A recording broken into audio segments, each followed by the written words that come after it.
There I am, beaming to you from a very sunny and beautiful Newcastle in New South Wales. It's Liz here, and I am in Newcastle for the Australian Regional Tourism Convention. And I had the privilege yesterday of presenting with my co-presenter, the wonderful Despina Karatzias, on the challenges and opportunities of artificial intelligence in regional tourism. It was a great collection of ideas and stimulated conversation around the room, which was great. And what I'd love to do is share with you just some of the highlights of that presentation, because we're big believers in sharing the thinking and getting new thinking as well about how you can implement new technology into your business to really help you to continue to transform and adapt your business, because things are moving so fast. So let me share your screen with you, and I'll take you on a rapid fire tour of what was an hour-long presentation, and you're going to get it in a snapshot. Won't be a tick.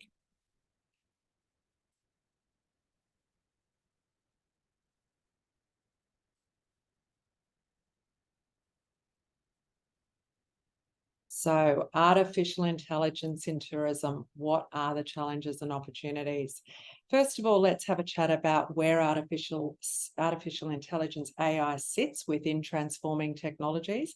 We are observing a massive amount of change around AI, and AI has tentacles into all of these transforming technologies.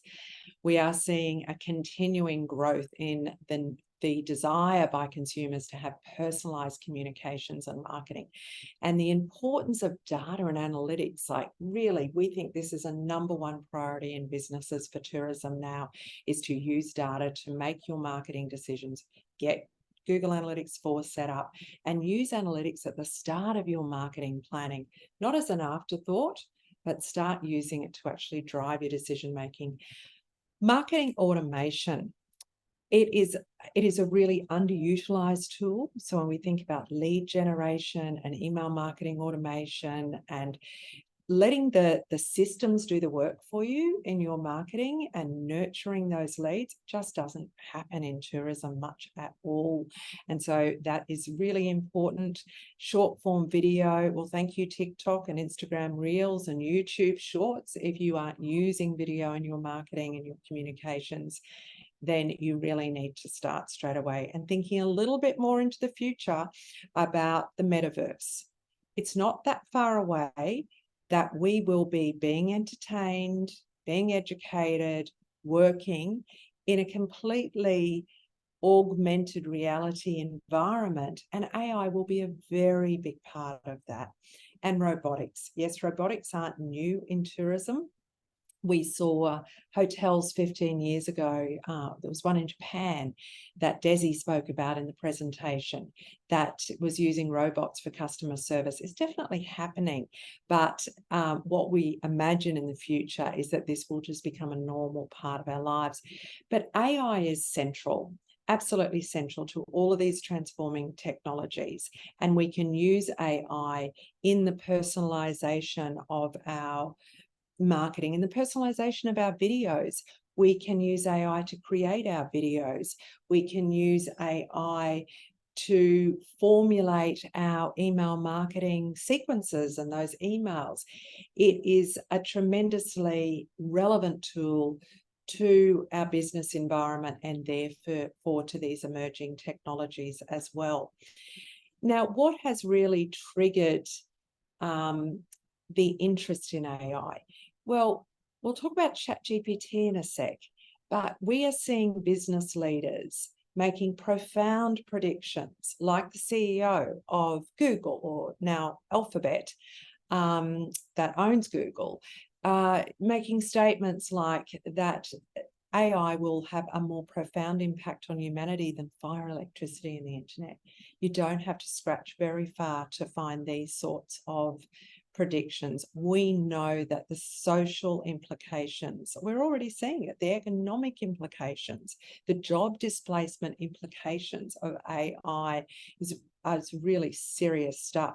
But also we see the opportunity through the medical industry, manufacturing, business generally, science like AI is going to change the way we think, and it is changing the way that we work. But what has really triggered everyone's awareness of AI? Like, I can't really go into a public forum or into a networking event or into a workshop presently without people wanting to talk about AI. At this conference, I met the most amazing young entrepreneur who's built the most incredible itinerary, dynamic itinerary planner app using AI. Cannot wait to share that one with you soon. But it's been ChatGPT, hasn't it? Like, its growth, its rapid rollout or take up by users, it's just, we've never seen anything like this before. For it to get to 1 million users, it took 5 days. Like, that's incredible. And now it's at about 180 million users. So it's really heightened the awareness of AI. And it's, you know, I know of other companies that were working on tools like ChatGPT, but these guys nailed it. OpenAI nailed it in that they made it so simple, and everybody then wanted to try it. And so now everybody has a bit of an inkling or a pretty good understanding, and or is using it, and therefore it's out there, and it's part of our lives. But what does this mean for your customer and their journey of discovery to come and stay at your accommodation or come to your attraction or come to your destination? Right now, the biggest impact is that it is changing how they search, how they decide what products they'll choose or where they'll go, and also how they'll be serviced as well. How do we respond to that? Why don't we take a look at Google and how Google has responded to the rise of ChatGPT? You've probably heard discussion, or you're thinking about it yourself, about what does this mean for search engine optimization? If people can now search in a really personalized way and get the most curated AI-driven results back, why would they go to Google and search if they can do that in ChatGPT? Well, let's have look at how Google has responded to this. What they've done is a major change to how they rank their web pages. So it used to be that to build trust with the user, and Google always thinks about building trust with the user. They want to maintain their 95% hold on the search engine market because they make all their money from advertising, so they don't want to lose that audience. And so what they've said is, we're going to change how we rank pages, and we're going to bring another E into our EAT model. So the EAT model, to build that trust, was all about expertise. So that how the web page was written, take a blog post, for example, that it would demonstrate that subject matter expertise by the writer. And the other key element for ranking was authority. So what's the author's reputation in the industry? This could be demonstrated through backlinks to their website. It could be social proof about them. They've added another E to build trust with this, which is experience. And what they're talking about here is first-hand experience with the subject matter. Gosh, what a fantastic opportunity for tourism, because as local ambassadors for your destination, if you live in the area, you get to experience those beautiful attractions. You get to go to those amazing beaches, or go to those outback experiences, have those picnics, go to those coffee shops, go to those restaurants. You have got first-hand experience that you can include in your content and talk about it. You can include customer reviews. So this is telling the user and telling Google that this is real content that includes real human experience. ChatGPT can't do that. It doesn't have that human factor. So this is what Google's done. So what's your takeout from this? I want you to put aside the time to think about your key pages. Message in there about analytics, isn't there? What are your key pages? What are the pages that are most visited? What are your most popular questions and search engine queries? Anyway, go to your key pages and look to see how you could bring in that kind of local perspective, real human experience into the content, or stories about how visitors have experienced that location or that experience or that service. Now, as I mentioned before, because of ChatGPT and its rollout, your customers are able to have a play with it, and they're able to get returns when they do searches on really customer-centric, personalized content to inspire them. So at the start of their purchase journey, that inspiration stage, to help them with the planning, and then also conversion. So how can they help them buy? And let me just show you a couple of examples. These are actually a couple of queries that Fabi ran in ChatGPT 4. Now, if you haven't tried ChatGPT 4 yet compared to the 3.5, this is the one that you pay for, so $20 a month. We have an account for the business, which we use, and it is a game changer. It's a game changer because you can use other apps with it. It's got its own operating system, so it integrates with a lot of other tools, a lot of other apps, and it can search the internet live. So that's very different to the previous version of Chat 3.5, which could only get content back to what it had access to was September 21, and it didn't have this app integration. So Fab's done these couple of stored examples here. We've got screenshots of here. So her prompt into ChatGPT was, can you search the Murray River Paddle Steamers website and summarize the tours on offer that would suit a 9 a.m. arrival and 3 p.m. departure? And look at the detail that came back, like really detailed, helpful information. All credit to the website, to Murray River Paddle Steamers, that they have that great content on their website, which is great. And then also ChatGPT, love it the way that does this. It gives a little bit of a value add in there of some additional content. And here's another one to demonstrate as well, is I'm planning a trip to the Northern Territory. What's the options to get there from Brisbane departing 1st of September? Can you also give me a few car rental options for a medium SUV, nice and precise, for 5 days and a return to Brisbane with a red-eye flight? Well, there you go.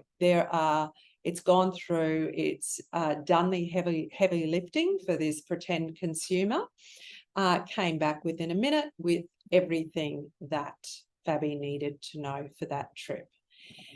Now, you may have played yourself and gone, yeah, but it's not always right. And you do have to validate, absolutely. But with whatever your return is, it gives you an amazing starting point. It saves you so much time, which is great. But ChatGPT, in a business sense, thinking about us as people working in businesses, it is absolutely transformational as a business and marketing tool for saving time. Absolutely transformational. We are using it all the time to, and we can produce so much more particularly in terms of content. So thinking about that marketing function, it's incredibly useful. And using it for analysis, I mean, there's lots of things you can use it for. If you want to go and rewrite the copy for your homepage based on your unique selling points, or develop customer personas, like there's so much you can do in a marketing sense. This is an exercise that I did in the workshop yesterday to demonstrate how you can use it in an analytical sense to help you to identify website opportunities. So thinking about your customer journey, thinking about your ideal customer, have you got the right content on your website? And the prompt that I put into it was this: I'm the marketing manager for blah company or organization, and these are 2 questions that our visitor center staff often get asked. Well, you could, if you're a tourism operator, you could just change it, that I often get asked. Can you please review our website, put in website address, and advise if there are improvements we could make to better meet our online customers' needs? Now, let me just flip out to ChatGPT and just show you what the result was on that. And our very dear friends at Fleurieu Peninsula Tourism were in the room yesterday, and they said, do our website. Anyway, I've rerun the prompt, and I know they have a beautiful website, but it's one thing to be beautiful, but is the information there to really help with that planning stage and that decision making? Question 1, what types of experiences can I have with my dog? Question 2, what pet-friendly accommodation is there? So it went live. This is ChatGPT 4. It went live and did the browsing, and it gave back some really rich, helpful advice. So based on the examination of the provided website and additional resources, here are some suggestions to better meet online customers' needs for pet-friendly experience. So 1, a dedicated pet-friendly section. 2, pet-friendly accommodations. There are several pet-friendly accommodations listed on your website, including these. However, it may be more user-friendly to have a filter or a separate section that lists all of the pet-friendly experiences. Mentions a few, however, it would be helpful to have more detailed information for pet-friendly experiences, dog-friendly camping, although the information is available on a different section of your website under SA Tourism, so linked out to SA Tourism, it might be beneficial to have a link or a brief summary on the main Fleurieu Peninsula page as well. Some more detailed descriptions could include information on pet amenities, nearby dog parks, but great recommendations. Interactive maps showing pet-friendly accommodations, search functionality to improve the user experience, user-generated content, contact information. I love it. How good is that? Now, you could have paid us to go do that for you, probably $1,000 later, for a consultant to actually conduct a good review of your content, whereas you can start here. But you must also then validate yourself and check as well. Let's get back into the presentation. So validate and edit by your people or yourself is so important. You will find as you start to play with ChatGPT, you do get back questionable results, and you will learn to give it prompts. You will learn to feed it your own writing style, so it sounds more like you. There's so many ways in which you can do a little bit of persisting and practice to make the most of it.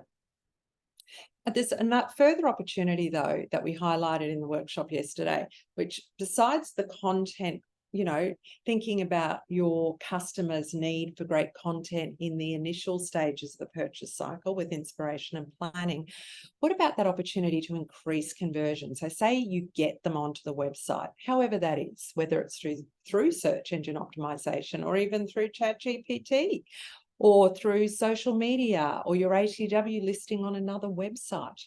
That acquisition, they come as a new user to your website. How do you then nurture them to be able to build a relationship with them?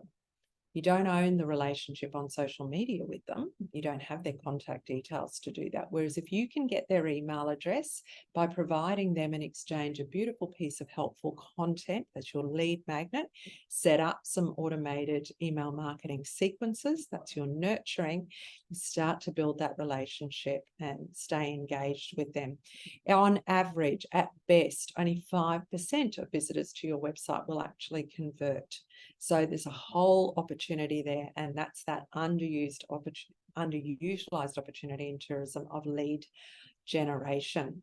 And I just want to show you, by using AI and our wonderful tool Canva, don't you just love Canva? Have you tried the magic rewrite in Canva if you're creating social media posts in there or any kind of text? It is really, really good. And that's a bit of AI working in Canva. And they've got their assistant for images now in there too. I digress. Anyway, here are some examples. So people who've been through our fast track lead generation program who've created these beautiful lead magnets on their website, like Pemberton Discovery Tours. And look at this amazing collaboration of promoting their destination. Love that. Here's another one. The wonderful Annabelle from Catherine Outback Experience. Once again, family fun in the Australian Outback. These are not about their businesses. This is that local expertise, local human experience being built into a fantastic piece of content that people are very happy to provide their email address in exchange for that content to download it from their website. And that we've got a raft of examples of where people have come through the program and said, oh, I don't think I could make anything as nice as that. But no, they've used ChatGPT to create the content, and then they've used Canva to create the brochure. And then they've set up email marketing automation if they didn't have an existing email marketing system, then we've helped them with a cheap one, something low cost that gets them entry level in, and set up those nurturing sequences. We're very proud of them. So let AI automation and analytics do the heavy lifting for you. You need to be playing in this space. The bar has been raised. So we've got to keep adapting with the technology and making the most of it so that we can keep growing our businesses and making them sustainable. And in light of the converging digital advancements that are going on and the interplay of them, we must review, or you must review, your customer journey. So think about their journey online, looking for inspiration, looking for planning content, that conversion through to booking and buying, having their experience. What does your customer service look like? Have you got a good online chat going so that you can respond to them in the way that you should? And then collecting those reviews, integrating them into your content for that real lived experience. For you, as a tourism operator, you're familiar with this purchase journey. It's not going to take a lot. It's probably just some tweaking that's going to help, but it's taking advantage of those technologies. So I hope that gives you a few ideas, a few things to think about. You've gotten the short form version of the presentation. Please reach out, have a chat with Fabi or I if you have any questions. We'd be happy to chat with you anytime. Thank you so much. Talk to you soon.